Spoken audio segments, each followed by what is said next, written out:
İslam dünyasında süni intellekt indeksi sənədi ilk dəfə məhz Bakıda təqdim edildi.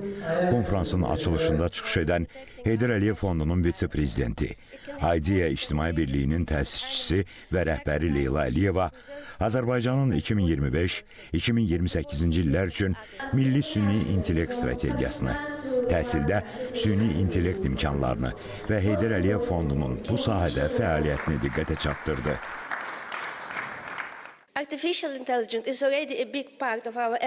Süni intellekt artıq gündəlik həyatımızın böyük bir hissəsidir.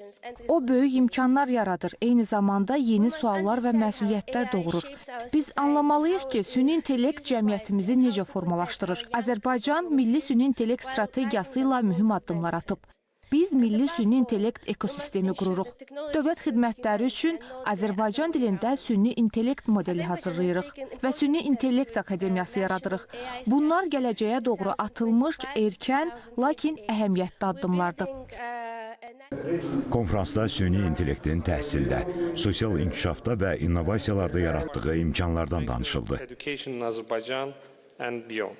Təhsil uzun illərdir Milli İnkişaf Strategiyasının əsas lokomotivlərindən biridir və gənclər 21-ci əsrdə uğur qazanmaq üçün zəruri bilik, bacarıq və kompetensiyalarla təmin edilir. Əminik ki, süni intellekt keyfiyyətli təhsilə çıxışı genişləndirə, öyrənmə yollarını fərdiləşdirə və tələbələrə sürətlə dəyişən dünyada tələb olunan kompetensiyaları mənimsəməkdə kömək edə bilər. Mr. Talgat, award with scientific discoveries. Today we stand before. Bugün biz yeni üfüqlər qarşısında dururuq. Süni intellekt strateji arenaya çevrilir. Bunu qəbul edənlər tərəqqini daha da sürətləndirirlər. Əlbəttə ki, ona qarşı çıxanlar isə geridə qalırlar. Təhsil və Elm Nazirliyinə, həmçinin Heydər Əliyev Fonduna bu tədbiri dəstəklədiyi üçün təşəkkür edirik.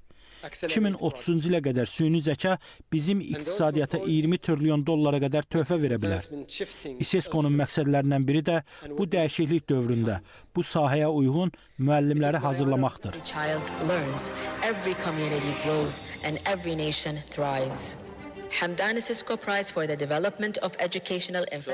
Bu konferans bilik və müdriklük mayakıdır.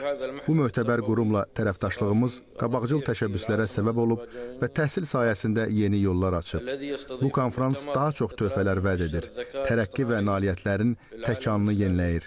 Gəlin ardıcıl və artan nailiyyətlər vəd edən yeni bir mərhələyə başlayaq. Konferans çərçivəsində İSESCO və Həmdan bin Rəşid Əl Maktum Fondunun 4-cü Həmdan İSESCO mükafatları təqdim olundu. Mükafatlar Heydər Əliyev Fondu, Yəmənin Hadramaut Təhsil İnkişaf Fondu və Mərakeşin 1-ci səviyyə təhsil fondu layiq görülüb. Tədbir təhsildə innovasiya, süni intellektin İslam dünyasında təsiri və imkanları paneli ilə davam etdi. Günün sonunda İslam dünyasında süni intellekt indeksi üzrə Bakı bəyannaməsi qəbul olundu.